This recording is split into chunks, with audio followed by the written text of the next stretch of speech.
Good day all. We are welcome to this class of Entrepreneurial Marketing, EEP4201. This course is to introduce us to marketing, the basics of marketing, and we can see the importance of marketing, given the fact that everything we do, at the end of the day, we have to take it to the market. We need some form of audience as a new business starter or an entrepreneur. No matter what you may produce, eventually you need to inform the audience, you need to inform the market of what you have to offer. So this is marketing, and we will see again that marketing is very important in the sense that every aspect of organizations depends on the market. Okay, it depends on the market because we have to take it to market. We are not producing what we produce for ourselves, but we are producing it for the market. When we say market here, we mean people. So I will see that the importance of marketing for both small as well as large businesses. For example, in this 21st century, organizations have been challenged in the sense that there has been a serious problem, financial problem.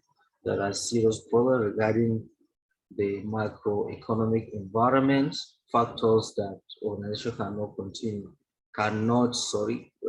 factors that organization cannot change, factors that organization cannot control. But marketing could help to a large extent in this regard. We have seen unprecedented number of customers in this our century, in the modern days, and these customers have different types of needs and wants that has to be satisfied.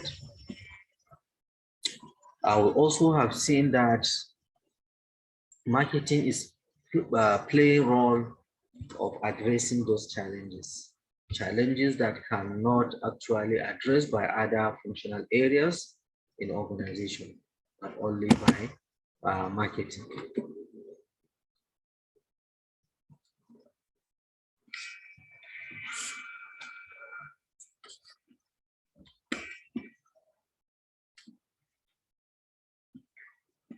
So this is also showing us the importance of marketing as a course or as a concept. So moving on to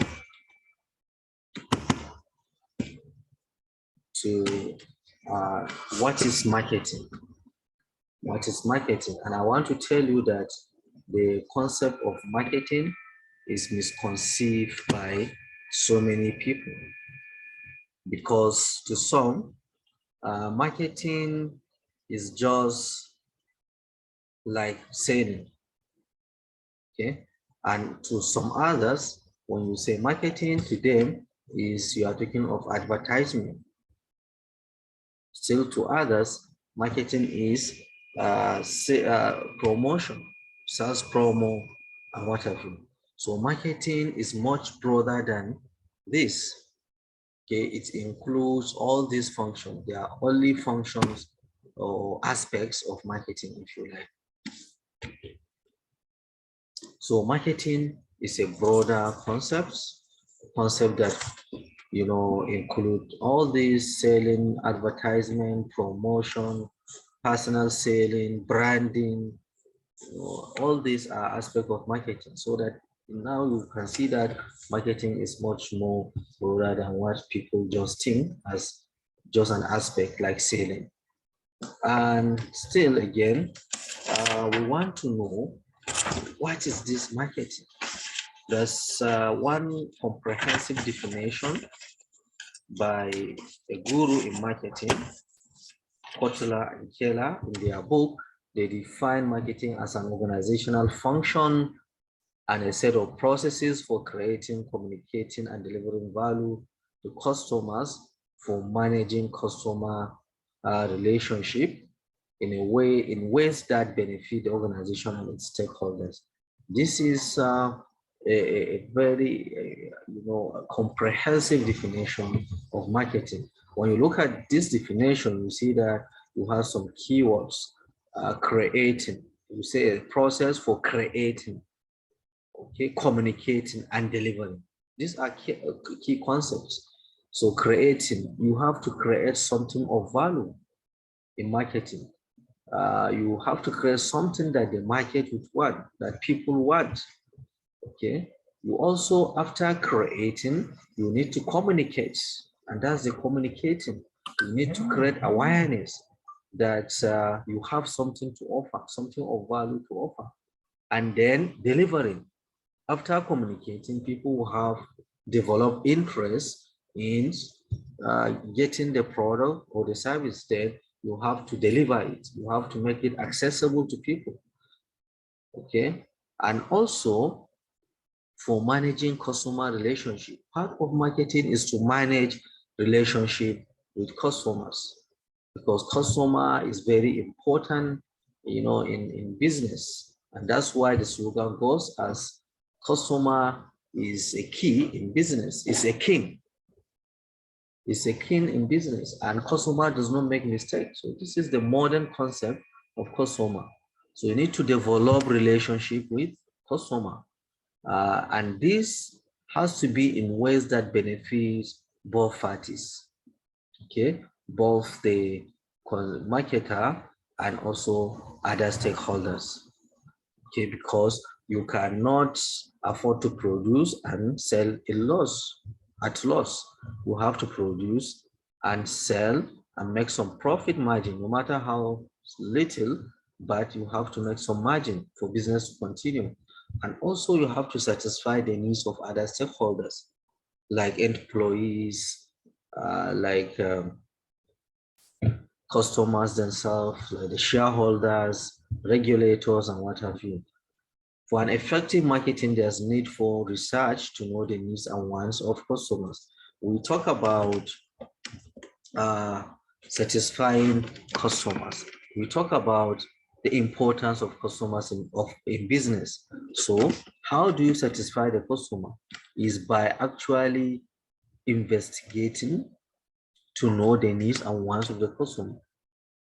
For you to satisfy the customer, you need to know what he or she wants.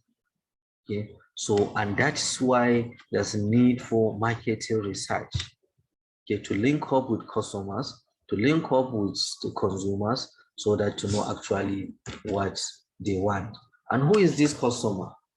Purchasers are referred to as customer, and they have different names depending on the service or the products they patronize.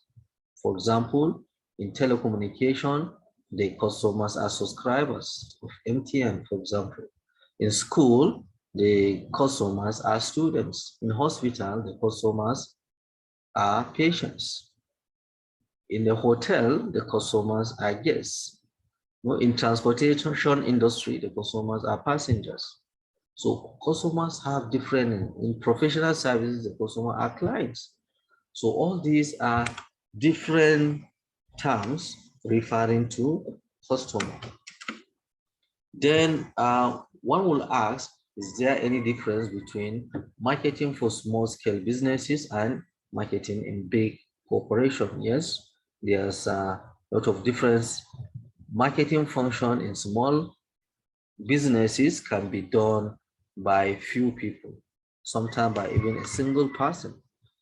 So because it's just a small startup, perhaps one person will be doing almost everything. Will be the owner manager, will be the marketing manager, personal manager, finance manager. So all these functions can be done by one or few people. But in big corporation, you need a number of people. The marketing unit is, in fact, a big unit constituting different people. For the entrepreneur, marketing is a matter of determining demand, matching a product or service with customer needs, promoting those attributes in the market to produce sales and make profits in the process.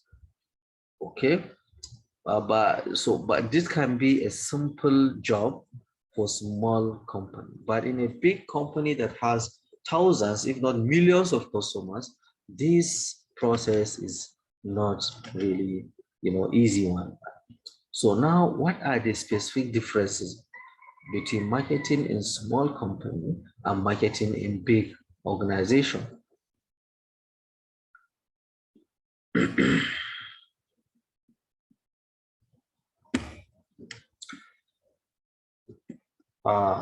One is in budget constraint regarding budgets. While big organizations have large budgets, large outlay of resources for marketing, in small scale businesses, they have little resources budgeted for marketing. This is one point of difference. Regarding staffing also, for big companies that have thousands of employees, just imagine that a marketing would have, sometimes hundreds of people. Okay, when you look at the activities, being conducted in marketing, so you have many people in marketing units in big company, but in small company you have very few people. Also, regarding creativity, for big company that have advantage of resources, that have large resources, they can make a lot of investment in marketing, and therefore they can invest in research and development. In a way, they would be more creative. Okay, but this lack of resources, is what usually affects negatively marketing in small scale businesses. Regarding strategy, marketing strategy, for big companies, they have all it takes to make plans, and a plan might be difficult with respect to small company, okay, where you have one or few people. In a big company, you have different people, many people that can put heads together to come up with a very good strategy of marketing. Then interaction, customer interaction is one important thing in business. Okay, you need to interact with your customer. So the interaction it favors small scale business because of the number of customers. You don't have so many customers, so the level of interactivity tends to be very high. You interact with the customer. But a large company, you have thousands of customers that will not allow you to interact with all the customers. So now moving on to marketing mix in new ventures. That's what is called marketing mix, or 4Ps, traditional piece of marketing. These are the variables that are put together in order to come up with effective marketing strategy. The marketing mix is a unique blend of elements of marketing that applies to businesses. The 4Ps include product, the price, promotion, and place. Okay? So let's talk about these elements one after the other. Starting from the products, is anything offered that is capable of satisfying particular needs or want? And products are usually tangible. It is something that you can see, you can touch, you can feel. Okay, it's tangible. Unlike services, products are tangible. Entrepreneurs should understand people always buy the benefits from the products, not actually the products. Okay, people buy what they buy because of the benefits to be derived from the products. Okay, so in product there are some important decisions that has to be made. One is the product mix. Your organization will need to decide how many range of products or product lines do you go for. Do you have resources to go for multiple product lines, or do you go for only one product line? Okay, so depending on the size and the resources, like this, companies like NASCO company, Unilever, they go for multiple product lines. Okay? Where you have, like in NASCO, you have NASCO Foods, NASCO Household, different products line. So you have to also make decision. How many? Do you go for one single product line, or do you go for multiple, depending on your objectives in the company? Then another decision has to do with product features. When you are producing products, then you need to decide on the size. Which size do you go for? Which color? Which packaging style do you go for? Labeling, which quality? Options, design, branding, all these are features of products that you have to decide.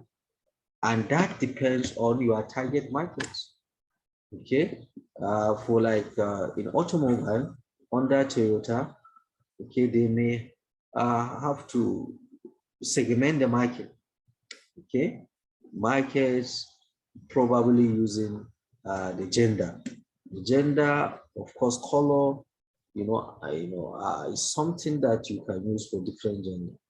For some gender, probably needs certain types of color, like female needs red color in most cases.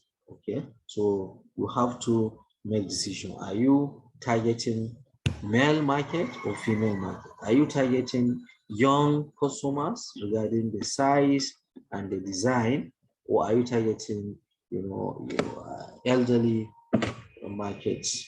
So all these is very important to decide.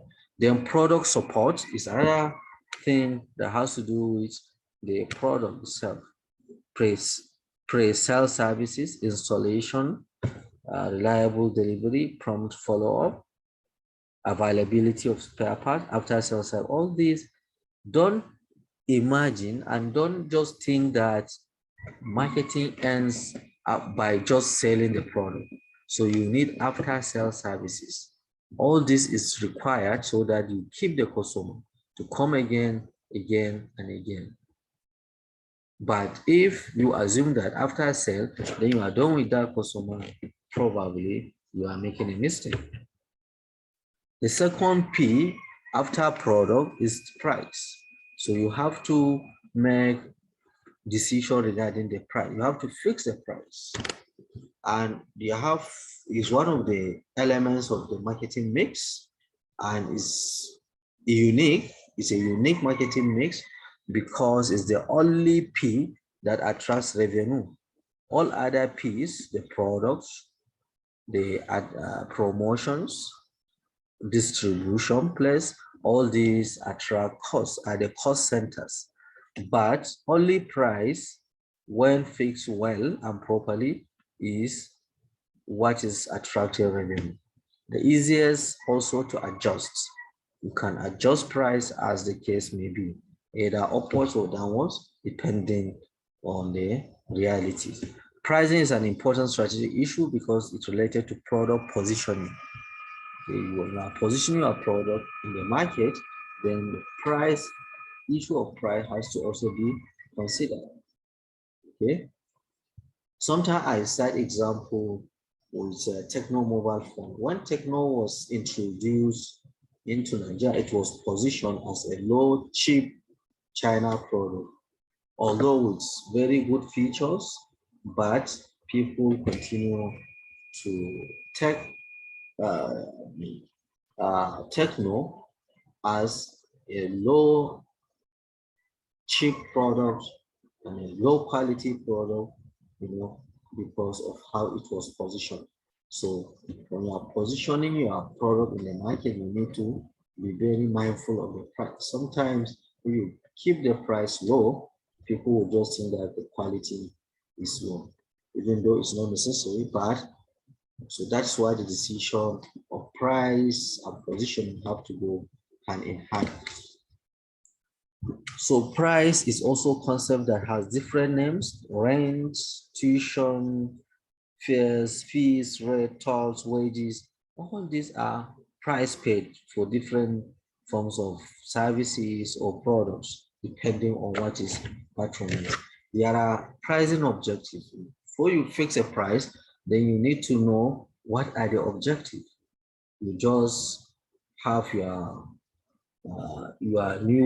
newly innovated product. Then how do you go about fixing the price? That should be guided by certain objectives. Do you want to fix a price for a survive? Sometimes companies, fix survival pricing because they just want to survive and continue operating.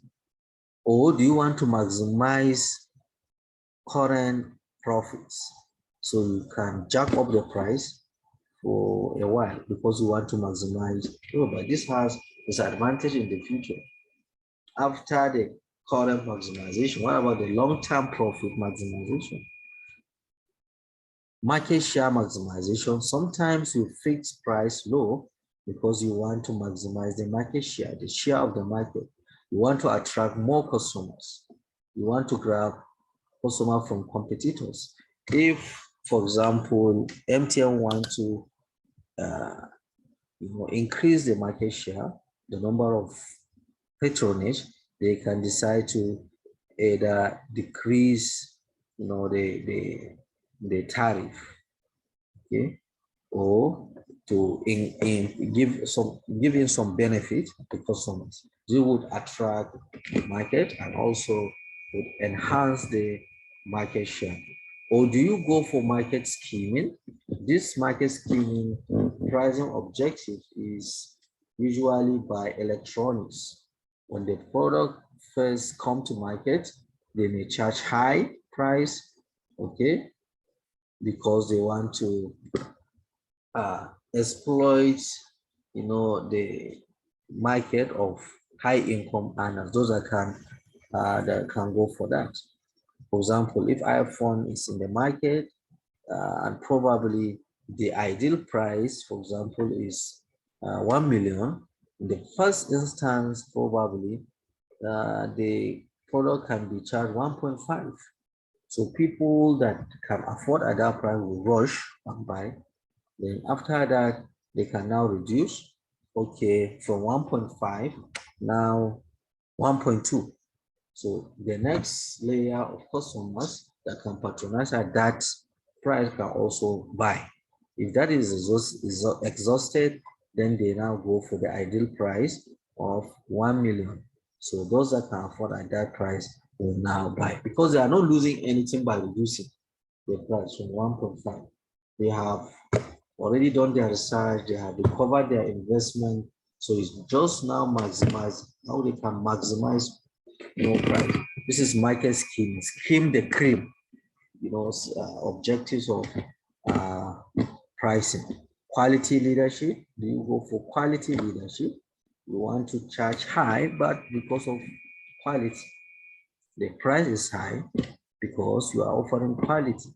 So this is also done. You have quality, you charge, high price. Or partial recovery.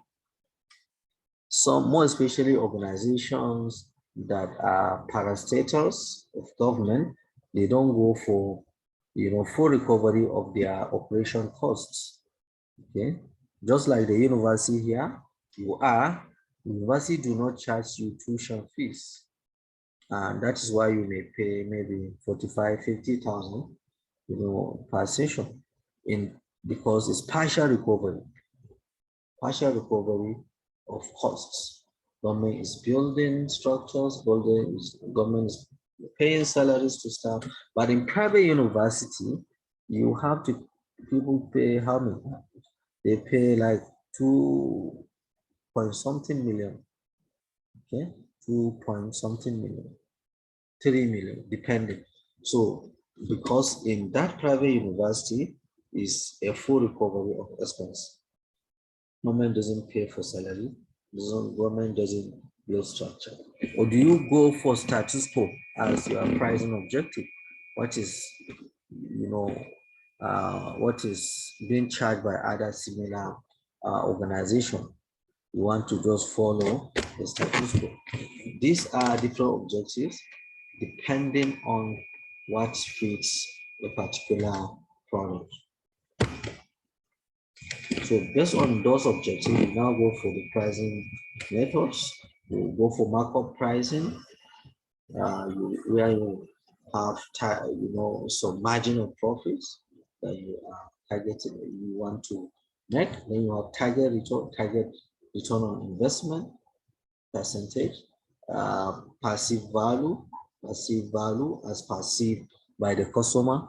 Sometimes the price chart is based on customer perceived value, what customer believes that he is deriving in terms of the benefits. So you now charge the price in that regard. Or do you go for going rates? Going rates like status quo, or you go for auction type pricing, whereby people that want to buy a product, everybody will come and bid. Okay, somebody will say he buys at this time, at this price. Somebody will add, so the seller will sell to the person that make the higher, the highest bidder. So these are methods of pricing. But of course, in fixing pricing, we have to be mindful of some factors. You can't set pricing just like that without considering factors.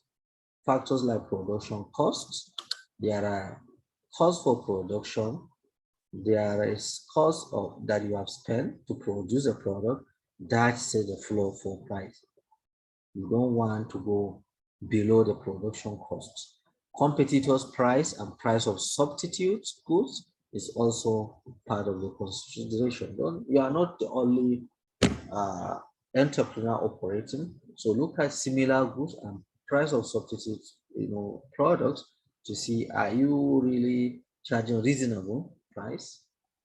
Okay, because if you make a mistake, you either lose revenue or you send your customers away. If you overcharge, then customer may run away to substitute products to your competitors. Okay, and you are left with nobody. And if you charge too low, then you are losing revenue. So that's why you have to check with competitors' price. Customers' assessment of products features establish the price ceiling. Okay, customers have their personal assessment of the features. So you go with what customer, assess, and that is why market research or marketing research is very important. How do customers assess the features of your product? Because in marketing we are dealing with what customers do, and we say customer is a key. So we go with customers' perceptions, not what we think, what we are sure, but what customers perceive. Demand of consumer. When consumer demand is high, so that would put pressure, and probably you need to increase the price. Okay, and if demand is low, then there's going to be large amount of product for sale, so it will not make sense, putting high price. So these are factors to consider in fixing price. So after fixing price, next is to promote the product. Is to promote the product to the market, because market might not know that there's something of value to offer. So now, by promoting, you are now creating awareness about the product or the service that you have to offer. And this encompasses everything to do with where organization communicates to persuade the market, to persuade people so that they purchase the product or they patronize the service.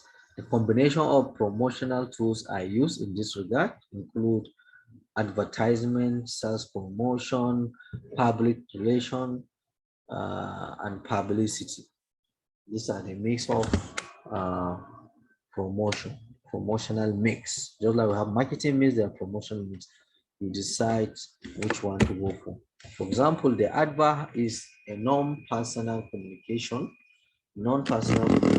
through various media by organization and individual who are in some way identified in the advertising message. Your organization will pay so that their product will be communicated, via different media. It can be through television, radio, handbills, billboards, newspapers, magazine, and the likes. And now that internet is a cheap, efficient, medium of communicating, and organization, more especially small scale businesses, can utilize this advantage. Advert only works with quality products. No matter how you try to sell poor quality products, no matter how aggressive you are in advertising, you might not really be able to sell it. So you have to produce quality products. You target the product in the appropriate markets, and also you consider other elements. Then personal selling, another aspect of marketing communication or promotional mix, is the face-to-face presentation and promotion of products and services. Here, company would has to have people that will go and meet potential customers or the actual customers face to face. Okay, we are always seeing the sellers of Indomie noodles by the road. It's an example of face to face. You are sending your people to meet customers personally. But this might not work with every type of products. It depends. Okay. It involves search for new product and follow-up services after sale. It's also done using personal selling. It provides two-way communication because you are in contact with the buyers. So there could be questions, seeking for clarification. All this is possible using personal selling. It is very expensive for big corporation that has so many customers. Sometimes it's humanly impossible to go for personal selling, but it can be done and it's cheap in small business. Sometimes it can be also it can be feasible for big companies that have few customers. Okay, more especially those companies that have institutional or organizational customers, like Caterpillar. Caterpillar's customers are not so many because they are organizations, they are governments. So it's easier to have personal saving, and that's why they are very excellent in terms of after sales service. They can send their people to have fixed products to service the products. So this is possible for big company that is having small number of few customers, but they might be few but big. The next is public relations. This is function that evaluates public attitudes, changing policies, procedures in response to public requests. Public relation is getting, in touch with people, trying to educate people regarding the product of the company or regarding the services provided. Listen to the people to marketing research, change policy and procedure to accommodate the concern and aspiration, inform people that you are being responsive to their needs. Small scale businesses, public relation means obtaining free publicity via stories placed in newspapers, radio, or television. Sometimes, if your product is considered worthy of to be featured in news, okay, in any medium, so you will be invited to discuss. Sponsorship of local sporting event is also a way of enhancing publicity. And that's why we are seeing for big companies, Coca-Cola, automobile companies, sponsoring sports, at the international level. The value of this approach is that it has higher degree of credibility than advertising. And here you do not really spend much. So publicity is any form of about any information about an individual, product, or organization that is distributed to the public through media and is not paid for, unlike advert, unlike public relations. This is not paid for. Small scale business should provide information of interest to the public, that is newsworthy. Sales promotion is a short-time buying incentives whereby prices are discounted. Okay.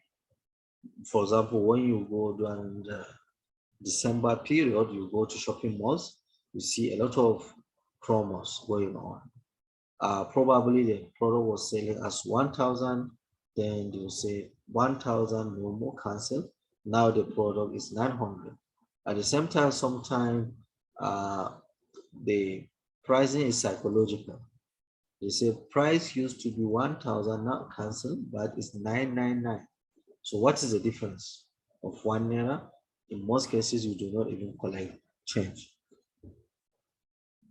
So this is done usually when products or services have slowed down in sales. You want to move the product, to push the product, or the product are getting expired. So sometimes organizations use that strategy, or we want to win back customers that have gone, lost customers, or you want to launch new products. So another P after promotion, there is place for distribution. Okay, place refers to location and distribution. Where will the products be obtained? Where will the product can be obtained? So you have to make the product accessible in a place that people do not have to suffer before they get it. After production, pricing, promotion, then people will become anxious. They want to have access to the products. So make the product accessible. New distribution channel is the internet. Okay. What is the implication for entrepreneurs?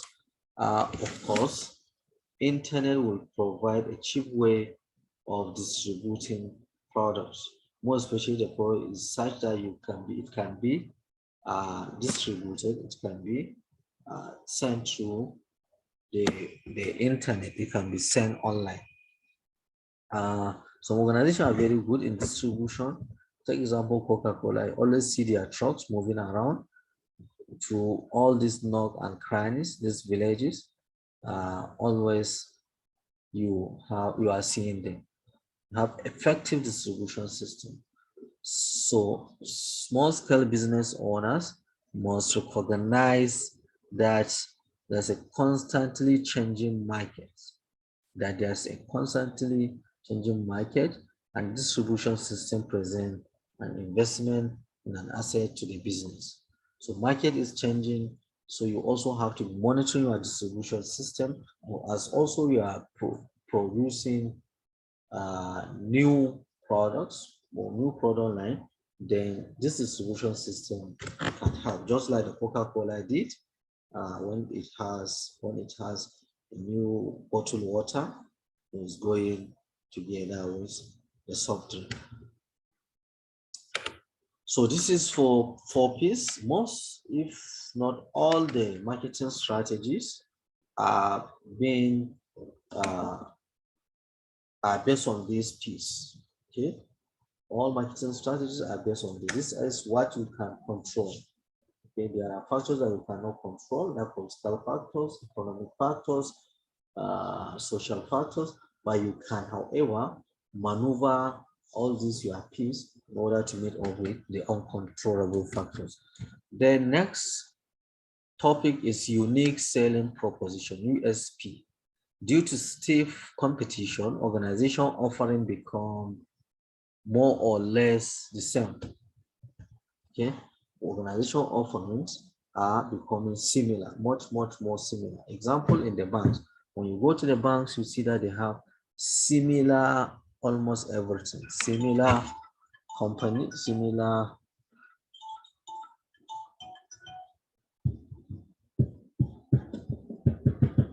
they have similar indoors, they have similar marketing cards, they have similar cards, similar ATM, similar locations. In Kano, you go to France Road, you see a cluster of banks. You go to Bank Road, you go to Post Office Road, you go to Zaria Road, go to come down to BUK New Site. All these because they have similar offerings. Okay, what they do is similar, so their location is also similar.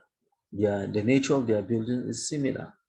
Okay, so there's need for an entrepreneur to find a way of differentiating their offerings so that it's become different. And that's why you need to be very creative. USP simply refers to creating some differentiation in companies' products and services. Differentiation can be achieved by the following. You can differentiate through creating an image, okay, using new or different technology, being distinct through product features, like iPhone have different features, all these Apple products, they are distinct, they are different. Being distinct through customer service, you have perfect and excellent customer service is a way of differentiating your offering. Adopting different distribution network, probably like through online. So SLB can achieve differentiation by becoming more specialized or by offering distinctive customer service, more personalized attention to detail and quality of work, more especially since the small scale business have fewer customers. Then international marketing. International marketing is the performance of business activities designed to plan, price, promote, and distribute goods and services in more than one country. Since the marketing principle is universal, marketers' task is to adapt this principle to particular environment. How do you market in more than one country? So you have challenge of facing with external factors that cannot be controlled. Political factors, economic factors, social-cultural factors, technological factors, environmental and legal factors. All these are factors that cannot be changed by company, and the more country you enter, the more you face with different set of these external factors. The 4 P's can be maneuvered in order to meet up with this. This can be changed. The pricing can be changed. Product can be changed. Promotion can be changed. And also distribution or place can be changed. But this cannot be changed. So you maneuver those that you can adjust so that you meet up with the uncontrollable. Why the need for international marketing? Because of a number of reasons: growth of World Trade Organization and free trade areas like NAFTA, North American Free Trade Area, EU, ECOWAS, and what have you, or African Union. All these are reasons why there's need for an international trade. Shifting towards free market and capitalist economy by many countries, more especially the former Soviet countries, Soviet Union countries that broke away. Now they are moving towards capitalist economy. See, China itself is becoming capitalist economy. So this is another reason for international marketing. A massive impact of ICT that allows borderless and global economy, okay, transacting across the globe. Some foreign markets present higher profit potential. Okay, also done to reduce dependence.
All right,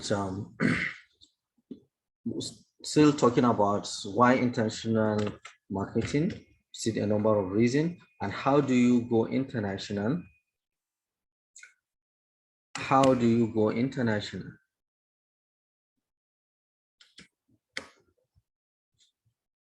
There are different ways of going international. Basically, we have different ways. The first one is export. Through export,